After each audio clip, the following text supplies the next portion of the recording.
Today, we're going to learn how to invest in index funds. Are you ready? So I am so excited for this video because one of my favorite ways to invest is investing in index funds. And in fact, we created a course all around investing in index funds because I am so passionate about teaching this subject. And today, I'm going to dive into step by step how you can invest in index funds. Now, the first thing I want you to understand is what is an index fund? If you've never heard of an index fund or an ETF, I'm going to tell you exactly what they are, and then we're going to dive into step by step how to invest in them. So when you are looking at index funds and ETFs, what this is, it's a basket of stocks surrounding an index. So you can think of a bunch of different stocks all in one basket that you are buying with one single trade. So the largest and most popular index out there is the S&P 500, and the S&P 500 holds the 500 largest companies inside of the US stock market. So when you buy something like an S&P 500 index fund, what you are buying is all 500 of those companies, a piece of those companies, all in one trade. And this is an amazing way to invest because you have a automatically diversified portfolio, meaning you have a bunch of different sectors, a bunch of different company types, all inside of that investment. In addition, they have really low expenses, whereas a traditional mutual fund, for example, is going to have very, very high expense ratios, taking away from you and your financial freedom and your retirement. Index funds, on the contrary, have very low expense ratios, meaning you're not paying a bunch of money to own these index funds. Instead, that money is going directly to you. And some index funds now have 0% expense ratios, and this is an amazing way to invest your dollars where you don't have to pay any fees whatsoever. This is why we love index funds. In addition, most index funds have outperformed professional investors. Here's a crazy stat for you. 90% of professional investors cannot outperform the S&P 500. And of the 10% that do, they are not the same year in and year out. If that doesn't make you want to invest in index funds, I don't know what else to tell you. So today, let's go into this step-by-step guide on how to invest in index funds. Now, the first key is understanding some of the different index funds that are out there. So if you look out there, there are the Dow Jones Industrial Average. There's the S&P 500. You can find total stock market index funds. You can find total bond market index funds. It's very difficult to figure out which type of portfolio to put together. And we're going to talk about your risk tolerance and how to figure that out later in this video so that you can figure out what portfolio to put together. But I'm going to give you 3 books that are really going to help you learn more about index funds. In addition to watching this YouTube channel, we talk about them all the time on this channel, in addition to our podcast, the Personal Finance Podcast, all the time. Number 1 is called The Simple Path to Wealth. The Simple Path to Wealth is going to teach you the simple path to investing your dollars where you can set it and forget it. You can index and chill, meaning you don't have to research all these different stocks. Instead, you can just set it up, have this path to financial independence, and know what you're doing with it. Number 2 is The Boglehead's Guide to Investing. And The Boglehead's Guide to Investing is a fantastic book for people trying to put together a portfolio, figure out exactly how to do that. And then number 3 is The Little Book of Common Sense Investing by John Bogle. He's the founder of Vanguard, who is the pioneers for index funds. Now, number 2, I want to give you some more benefits of index funds so that you understand how these work. So the first one is diversification. And with this diversification, you are investing in a ton of different stocks, a ton of different sectors, a ton of different various companies in various industries, and you can invest internationally and do all these different things. Diversification is the key with investing, and index funds give you that diversification. Number 2 is that low cost we just talked about. Keeping the expense ratio low allows you to build wealth over time. Number 3 is accessibility. Index funds usually have way lower minimum requirements, and usually there's not even minimum requirements in a lot of different index funds today. And if you don't have a lot of money to invest, you can invest in ETFs, which are just like index funds, except they trade like a stock instead of a mutual fund. Number 4 is transparency. It is very easy to understand how an index fund works because all an index fund does is it mirrors a specific index. So let's keep using the S&P 500, for example. If you invest in an S&P 500 index fund, then what you are investing in is the S&P 500. And all that index fund is going to try to do is mirror what the S&P 500 does. It's very simple to understand. It is just trying to track exactly what the S&P 500 is doing. Whereas a mutual fund, they're trying to beat the S&P 500 with a bunch of different stocks, and you don't know exactly what their strategy is. The 5th reason is performance. Index funds have amazing performance over time. In fact, the S&P 500 historically has had over a 10% rate of return. Mutual funds cannot say the same over the lifetime of their investments. Number 6 is they are widely available. Almost every single brokerage is going to have either an index fund or an ETF where you can invest those dollars into those index funds and ETFs, and they become so very popular. And then number 7 is simplicity. You can set up index funds automatically and have a set it and forget it system, and you can invest your dollars over time because of the simplicity of index funds.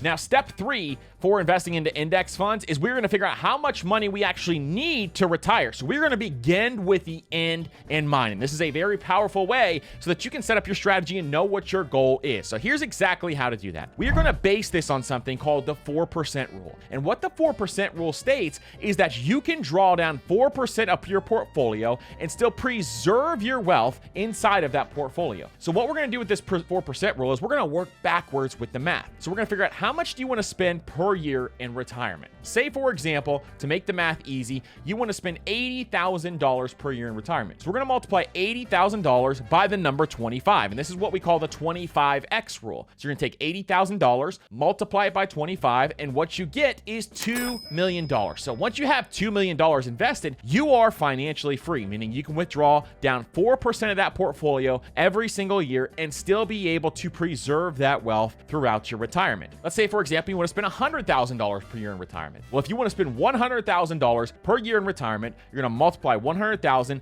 by 25, and for easy math, that's $2.5 million that you need to have invested in order to preserve that wealth over time and live off your portfolio. Very easy math, and you have your end goal in mind. If you don't know how much you want to spend in retirement, just add up your expenses and see how much you're spending right now. And then think about a couple of other things like, are you going to have a mortgage in retirement? Are you going to have some of these other things? Or are you looking to pay those down before you retire?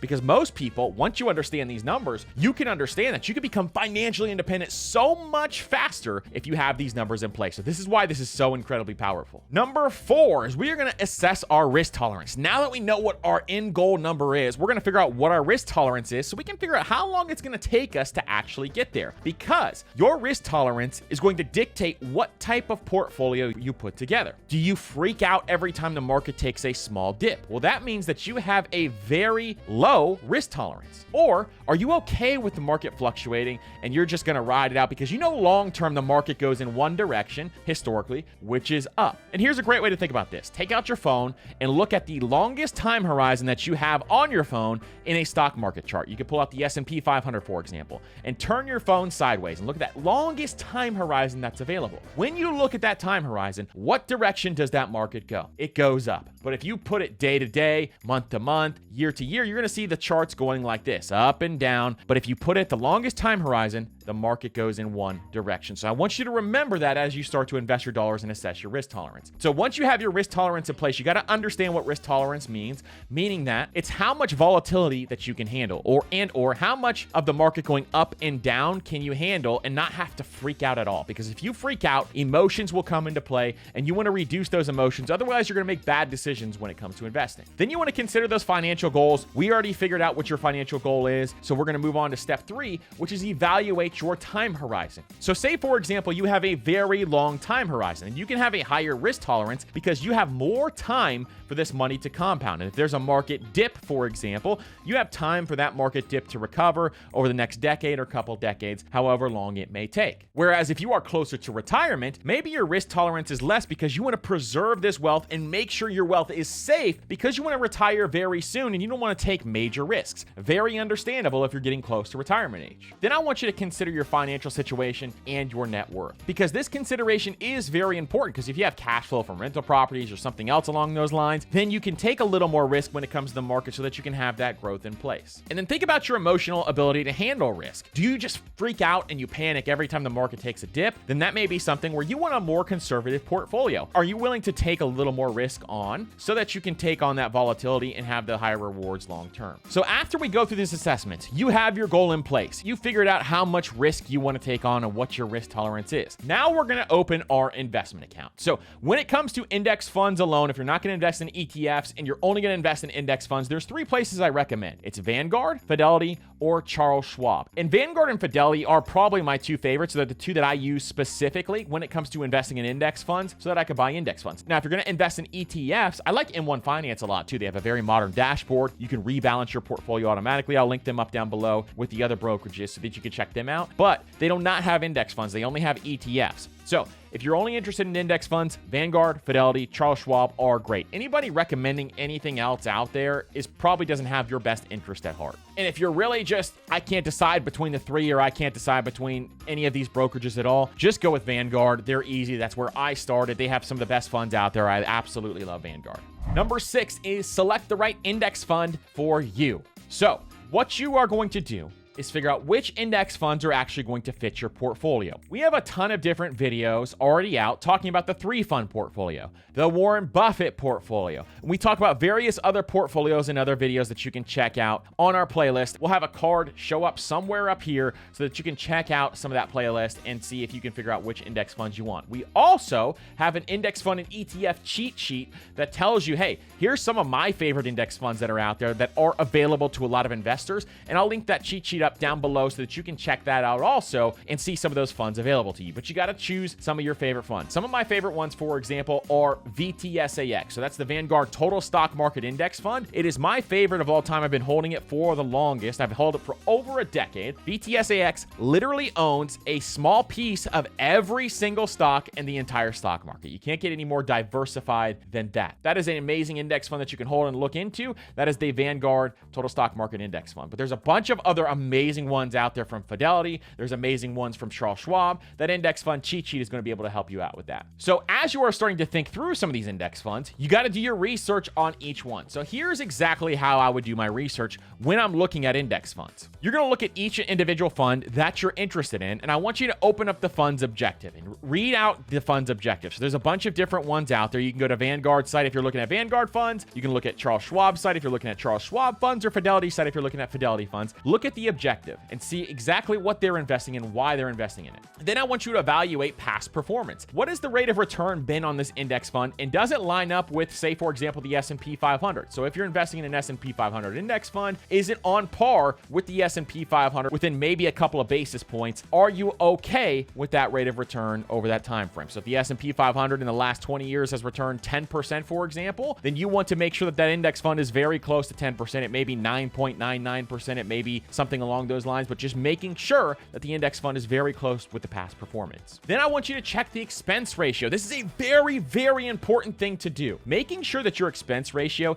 is less than 0.3% is going to be very important. Anything above that is a very expensive index fund. And really, a lot of the great index funds out there, like VTSAX, all of these other funds we were talking about, have a 0.04% or less expense ratio inside of those index funds. There may be some specialty index funds out there that have a 0.10% expense ratio or 10 basis points, and that may be okay for a lot of people out there, but you want to make sure that you keep that expense ratio as low as possible so that you can keep as much of your fund as you possibly can in your own pocket. Then I want you to understand the fund's holdings. So that usually funds are going to have a top 25 and a top 10 holdings. I want you to look at those holdings. Typically, they're going to be companies that you understand, companies that you know. For example, the S&P 500 is going to have a lot of companies like Apple, Microsoft, Amazon, some massive companies that you know. Those are going to be a large weight holding inside of that fund, so you got to look at those top companies. Then another great place to look is Morningstar reviews. So Morningstar, if you go to morningstar.com, they have reviews of each type of fund on there, and it's a 5-star rating system. So you can go to morningstar.com, type in the ticker symbol, see what the rating system comes up, and you can look at reviews on Morningstar as well. And that's a great way to kind of review those funds. Like I said, Vanguard has some great funds, Fidelity has great funds, Charles Schwab has great funds. Those three, I know for a fact, have some amazing funds out there. Make sure you're checking that expense ratio, making sure you're checking all these other things and some of the reviews that are out there. We review a ton of index funds on this channel, so make sure you're subscribed so that you can stay updated on the channel. No, seriously, please subscribe. So once you start to research index funds, number 7 is you're going to diversify that portfolio. And a lot of people are asking, well, how many index funds do I actually have to have inside of my portfolio? Anywhere between 1 and 5 is completely fine. Anything above 5 to me is overkill. You can have above 5 if you want to, but there's going to be a lot of overlap, most likely, inside of that fund. So 1 to 5 is perfect in my opinion. Now, we've talked about all these other portfolios. The 2-fund portfolio, we have a video. We have a video on the 3-fund portfolio. So make sure you check some of those out and you can see how many index funds maybe that you need based on your risk tolerance. Now, step 8 is to start contributing money to your brokerage account. And once you put money in the brokerage account, then you have to invest those dollars in whatever index funds you choose. And I want you to set this up automatically every single month. So when you contribute money to a Fidelity account, for example, if you opened a Fidelity account, I want you to automatically transfer every single month, whatever that amount is. So if it's $500 a month, I want you to automate that money going into that Fidelity account so that you can have that money grow over time. And every single month, instead of you having your willpower going into play, you can just have that money automatically deposited inside of that account. Then once that money's in the account, you go into the brokerage account and you invest those dollars into the specific index funds that you allocated. So making sure you're actually investing the money, it's just not sitting in the account, but you actually invest it into the ticker symbols that you are looking at is very, very important step. Do not leave your money in cash inside of that brokerage account. Just because you transfer the money in the brokerage account does not mean it's invested. You also have to invest those dollars inside of the account. And then stay the course. Make sure you're consistently doing this over time because consistency always wins in investing. Maybe the first 5 years it feels like you're slogging along and it's going slow, but after you get to that first 100,000 and 200,000, then 300,000, it really starts to snowball and you're going to see the growth of your money really take off. You have to be patient, you have to be diligent when it comes to this, which is why it's so important to automate your money as you go through this process. And then regularly check in every single year. If you have a specific portfolio, you want to rebalance that every single year and check in every single year or every quarter if you want to, just to make sure everything is getting invested properly and everything is working properly to your liking. Listen, I hope you guys learned a ton about investing in index funds in this video. If you guys have any questions, leave them down in the comments below. I will read and respond to as many as I possibly can. And don't forget to like, subscribe, hit that notification bell as well. And we will see ya on the next video.